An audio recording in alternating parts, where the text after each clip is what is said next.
The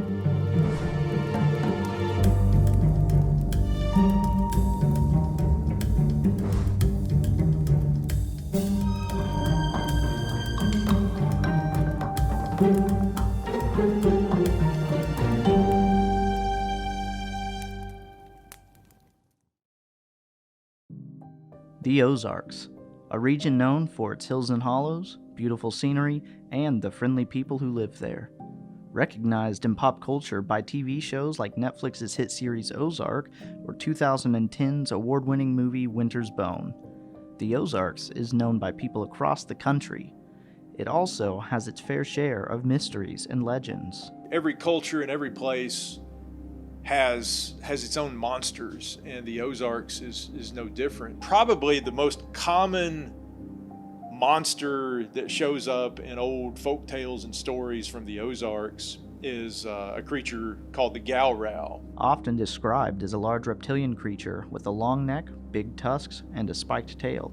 Some might compare it to a dragon. As far as I know, it didn't breathe fire or anything like that, but that's about the only thing that it didn't do that wouldn't make it like a dragon or something like that. This monster, whose legends place it mostly in the woods of northern Arkansas, has no shortage of stories and folklore surrounding it. There's an old tradition in Appalachia, the Ozarks, of jack tales. And the Gowrow sometimes even shows up in jack tales. There's one old tale from the Ozarks in which a boy, like a teenage boy named Jack, ventures into this town somewhere deep in the Ozarks. It's here where the hero of the story runs into a family fleeing the town in a covered wagon. The father who's driving the team says he comes out once a year and he eats a 16-year-old maiden. The guy says, I'll tell you what, if you can kill the Gowrow, you can marry my daughter. So he heads into town and meets with a blacksmith who explains that in order to kill the monster, he has to hit it in the right spot,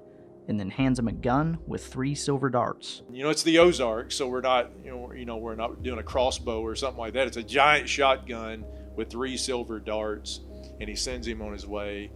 And the Gowrow comes out and attacks Jack. Jack misses him with the first 2 darts, and as you would expect, the third one hits the mark, and he kills the Gowrow, and he gets to go back and marry the daughter and share in the wealth of the farm. But these were more than just stories. If you were lucky, you might get your own first-hand experience with the Gowrow. There are other stories in the 19th century of these tent shows where people would, where these carnies would claim to have captured a Gowrow, and we've got it chained up in the back, and there's all these noises and fire and clanging of chains coming from the back.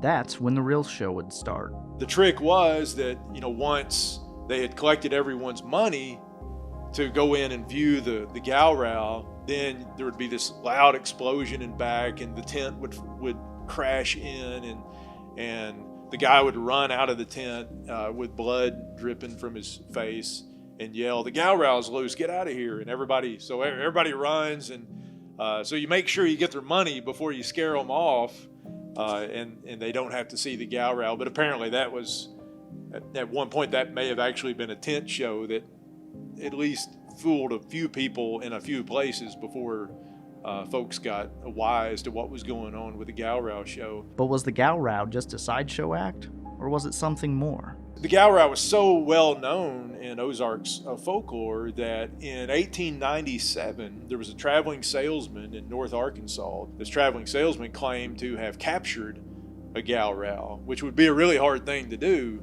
knowing the description of the Gowrow. Word quickly spread of the salesman's story, and even got the attention of several newspapers in the area. The story actually shows up in newspapers and stuff in the late 1800s, and when asked about it, he claimed to have sent the skeleton to the Smithsonian Institution in Washington, D.C., and somehow it got lost on the way there, so it never made it, but we were that close to having proof of the Gowrow.